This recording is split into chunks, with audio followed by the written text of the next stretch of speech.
L'homéostasie, un concept pas toujours bien compris et qui recouvre des définitions parfois très différentes suivant la personne qui vous l'explique. L'explication la plus courante est celle qui consiste à dire que le corps a une forme d'intelligence qui lui permet de maintenir ses paramètres vitaux à une valeur d'équilibre. Mais est-ce que c'est juste? Au départ, c'est une hypothèse formulée en 1870 par Claude Bernard, qu'il n'a jamais appelée homéostasie d'ailleurs. Il a simplement dit que le corps se devait de maintenir un milieu interne stable. Il a fallu attendre 1929 pour qu'un physiologiste américain, Walter Bradford Cannon, parle d'homéostasie. Le gros problème avec l'homéostasie, et surtout depuis Cannon, c'est qu'on a très vite essayé d'y appliquer des principes de la théorie des systèmes physiques. Dans le même temps, les personnes versées dans les médecines alternatives avaient plutôt une vision simpliste et parfois mystique qui consistait à voir l'homéostasie comme une forme d'intelligence du corps. Or, l'homéostasie n'a jamais eu pour vocation à expliquer tous les processus de contrôle, que ce soit en biologie, voire en psychologie, et que vouloir mettre tous les processus biologiques sous le contrôle de l'homéostasie n'a fait qu'amener confusion et ambiguïté. On peut également se demander si la théorie de l'homéostasie se suffit à elle-même, ou si elle doit être complétée ou changée par d'autres théories, au regard des nouvelles connaissances en biologie. C'est exactement la même chose qu'en astrophysique, où initialement, on avait les théories de Newton, Kepler, Galilée, etc., qui, à la lumière de nouvelles connaissances, ont été complétées par la théorie de la relativité, elle-même complétée ensuite par la physique quantique, et maintenant, on essaie de tout unifier avec la théorie des cordes. Pour planter le décor, je vous emmène sous la douche, et je n'aurai même pas besoin de flouter l'image. Je ne sais pas si vous avez connu ou si vous avez encore une douche équipée d'un robinet d'eau froide et d'un robinet d'eau chaude indépendant. Quand vous avez ces robinets et que vous êtes en train de prendre votre douche, si vous trouvez que l'eau n'est pas assez chaude, soit vous augmentez l'eau chaude, soit vous diminuez l'eau froide. Le résultat est que la température de l'eau soit à la valeur souhaitée. Et si la température d'arrivée d'eau froide et la température d'arrivée d'eau chaude ne sont pas constantes, si on veut maintenir la température de sortie toujours à la même valeur, on va être obligé de faire des ajustements en permanence sur les robinets. Mais si vous avez réussi à stabiliser la température, le débit, lui, ne fera que varier. Maintenant, imaginez qu'au lieu de simplement contrôler la température, vous vouliez à la fois contrôler la température et le débit. C'est-à-dire que si l'eau est trop froide, il faut augmenter l'eau chaude et réduire l'eau froide pour garder le même débit. Là, c'est déjà un peu plus dur et on ne peut que se réjouir de ces nouveaux robinets où on peut choisir le débit d'un côté et la température de l'autre. Et comme vous vous en doutez, plus il y a de variables à contrôler, plus ça devient difficile. Et c'est le cas du corps humain. Comme je le disais en introduction, quand on aborde l'homéostasie de manière scientifique, on ne peut pas s'empêcher d'y appliquer la théorie des systèmes. On imagine que pour stabiliser un paramètre vital de l'organisme, le corps met en place ce qu'on appelle une boucle de rétroaction négative. Derrière ce mot barbare se cache un principe relativement simple. Alors je m'excuse par avance pour le son, j'ai voulu apporter quelques précisions en post-production. Donc on va expliquer ce qu'est donc une boucle à rétroaction négative. Donc on a une valeur finale, cette valeur finale représente la valeur qu'on souhaite réguler. Dans l'organisme, ça peut être par exemple le pH sanguin, la glycémie, la température corporelle, etc. Si on fait un parallèle avec ce qu'on a dans la vie courante, ça pourrait être la régulation de la température de notre salon par exemple. Donc cette valeur, on veut qu'elle soit égale à une valeur de consigne qu'on fixe. Si on est dans la température de notre salon, par exemple, on va sur notre thermostat et on dit « je veux 20 degrés ». Dans le corps, on n'a pas de thermostat à régler, mais quelque part, il y a quelque chose qui va définir une valeur de consigne. Et on souhaite que la valeur finale égale cette valeur de consigne. Et pour pouvoir faire ça, on va comparer la valeur finale à la valeur de consigne en faisant une soustraction. Et de cette soustraction, on définit ce qu'on appelle un signal d'erreur. Ce signal d'erreur, on va l'envoyer à un effecteur qui va effectuer la correction. Donc par exemple, dans le cadre de la température de notre salon, l'effecteur, ce sera le radiateur. Et donc, si par exemple on souhaite une valeur de consigne de 15, et que la valeur finale est à 20, si on fait la différence entre les deux, le signal d'erreur va nous dire une différence de moins 5. Donc on va rentrer un signal négatif dans l'effecteur, qui va comprendre qu'il doit appliquer une correction qui va diminuer la valeur. Par contre, si maintenant j'ai toujours 15 en valeur de consigne, mais la valeur finale est à 12, dans ce cas-là, le signal d'erreur va valoir plus 3. Et donc là, on va rentrer un signal positif dans l'effecteur qui va comprendre qu'il doit appliquer une correction qui augmente la valeur. Et c'est parce qu'on ramène la valeur à réguler avec un signe moins qu'on appelle ça une boucle de rétroaction négative. Alors c'est vrai que certaines régulations biologiques fonctionnent ainsi, mais dans l'empressement général, on a imaginé que ce principe de régulation pouvait s'appliquer à toutes les valeurs que l'organisme devait stabiliser. Une autre erreur courante était de penser qu'il ne pouvait pas y avoir de signaux contradictoires de commande. Par exemple, vous ne pouvez pas contracter en même temps le muscle pour lever l'avant-bras et le muscle qui permet de le baisser. Or, ça on sait que ce n'est pas vrai, qu'il est possible d'avoir des signaux d'apparence contradictoires. Par exemple, si je veux stabiliser le niveau d'eau dans une cuve, si j'ai pas assez d'eau, j'ajoute de l'eau. Si j'en ai trop, j'en enlève. Mais imaginez qu'on souhaite réguler le niveau alors que le robinet ne peut pas être arrêté et qu'en plus le débit qu'il fournit ne peut pas être contrôlé. Mais par contre, on peut jouer sur la taille du trou d'évacuation. Pour réguler le niveau, il faut donc pouvoir soit faire monter le niveau, soit le faire descendre malgré l'arrivée d'eau. La solution est simple. Pour faire monter le niveau, il suffit que l'évacuation soit inférieure à l'arrivée d'eau, et pour le faire descendre, il faut qu'il soit supérieur. On a donc bien en même temps deux signaux contradictoires, un signal qui augmente le niveau d'eau via le robinet, un signal qui le diminue via l'évacuation. Et le résultat dépendra du signal le plus fort. Ce qui contredit la théorie qui dit qu'on ne peut pas avoir deux signaux contradictoires en même temps. Mais revenons à l'homéostasie. Dans les premiers travaux, on considérait que le corps avait toute une série de valeurs de consignes fixes, des valeurs à stabiliser, et que le corps se débrouillait en permanence pour les respecter toutes. Mais on a très vite compris que ce modèle avait ses limites puisqu'il était incapable d'expliquer les modifications de consignes. La notion de milieu stable postulée par Claude Bernard évolua pour intégrer la variation des consignes, qui pour le coup n'était plus stable. Pour expliquer ces variations de consignes, on postula que c'était pour s'adapter à l'environnement ou à l'état émotionnel de la personne.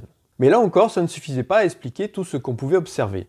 Le problème de ce modèle, c'est qu'il ne fonctionne qu'en réaction, c'est-à-dire qu'il faut attendre une modification de la consigne ou de la valeur réglée pour le voir réagir. Or, aujourd'hui, on sait que nos mécanismes de régulation interne peuvent anticiper et ont des mécanismes d'apprentissage, ce qui n'est pas compatible avec ce modèle.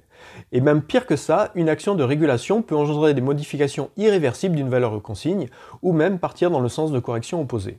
Bref, on a très vite compris que ce modèle qui consistait à avoir une élaboration de consignes en fonction de l'environnement et de l'état émotionnel associé à une boucle de rétroaction négative était trop imparfait pour être généralisé.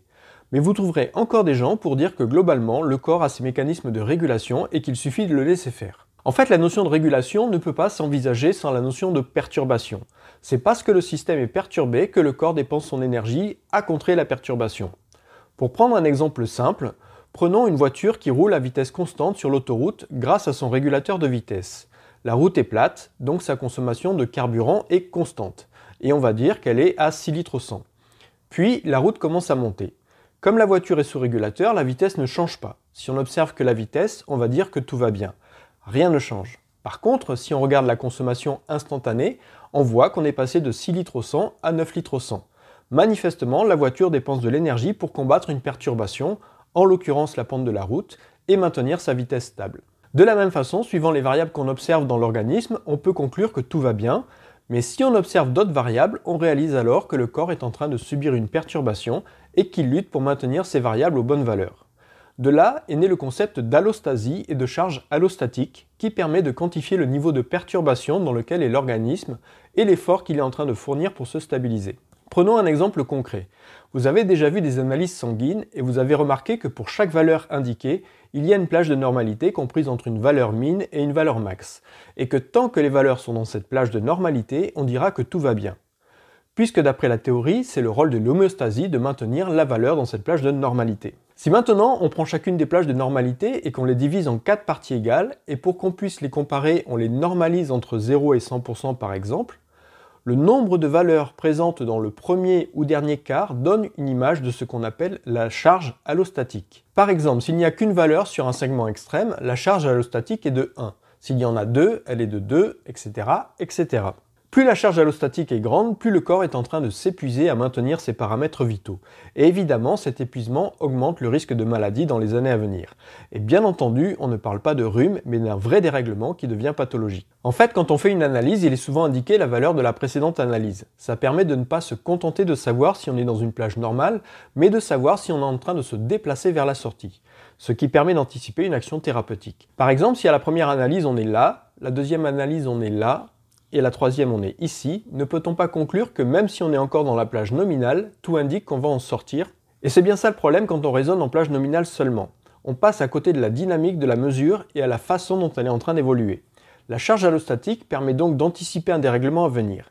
C'est très utile dans la gestion du stress. Par exemple, si on analyse la charge allostatique d'un ensemble de valeurs, on peut estimer suffisamment tôt que le risque de problème lié au stress est sérieux. Des valeurs comme la glycémie, le taux de cortisol, le cholestérol, le rapport taille-hanche par exemple sont des valeurs à surveiller en cas de stress. On voit donc bien qu'il est difficile d'aborder l'homéostasie sans parler de l'allostasie, qu'imaginer des fonctions de régulation permettant à chaque variable de rester dans une plage nominale n'est pas suffisant, que la prise en compte de la charge allostatique permet d'affiner le modèle sans pour autant lui permettre d'être généralisé.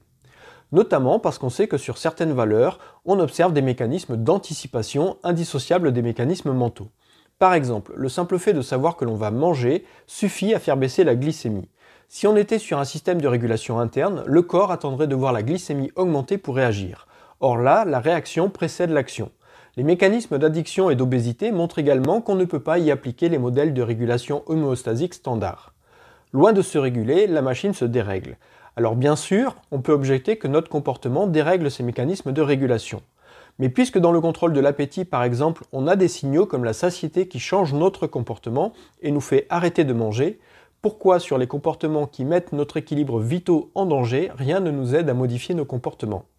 Ces questions, les scientifiques se les posent quand ils réfléchissent à la généralisation du principe de l'homéostasie. De plus, dans la théorie de contrôle des systèmes, on peut quantifier ce qu'on appelle la robustesse d'une boucle de régulation, c'est-à-dire sa capacité à réguler correctement malgré les perturbations. Et si nos boucles de régulation homéostatiques se dérèglent à la moindre perturbation, alors elles ne sont pas robustes et ne valent rien, car les perturbations font partie de notre quotidien. Nous ne vivons pas dans une bulle hermétique et si une perturbation suffit à nous dérégler, alors nous limitons nos chances de survie. Si pour que nos mécanismes d'autorégulation fonctionnent, on est obligé de s'infliger des tas de contraintes alimentaires ou autres, alors ce sont nos contraintes qui servent de régulateurs et pas l'homéostasie. Il est donc important de ne pas s'enfermer dans une définition trop rigide de l'homéostasie car elle n'a pas encore livré tous ses secrets. C'est séduisant de vouloir généraliser l'homéostasie au fonctionnement du corps entier, mais c'est aller bien au-delà du postulat initial de Claude Bernard qui limitait le milieu intérieur à l'ensemble composé du sang et de la lymphe. Il faut également comprendre que la vision de Cannon s'est imposée pendant un bon moment avant qu'elle ne soit remise en cause. On a longtemps appliqué le principe de boucle à rétroaction négative alors qu'on sait aujourd'hui que ce n'est pas un fonctionnement généralisé dans les régulations physiologiques. On a voulu faire correspondre les théories de contrôle des systèmes physiques aux processus biologiques et il a fallu beaucoup d'années pour sortir de ce dogme. Les mécanismes physiologiques sont d'une grande complexité et la nature n'a pas vocation à être parfaite. Nous sommes dans un processus d'évolution permanent et rien ne dit que nos processus physiologiques ont atteint la perfection. L'homéostasie est une théorie imparfaite qui nécessite d'être combinée à d'autres théories comme celle de la charge allostatique, de l'anticipation et de l'apprentissage.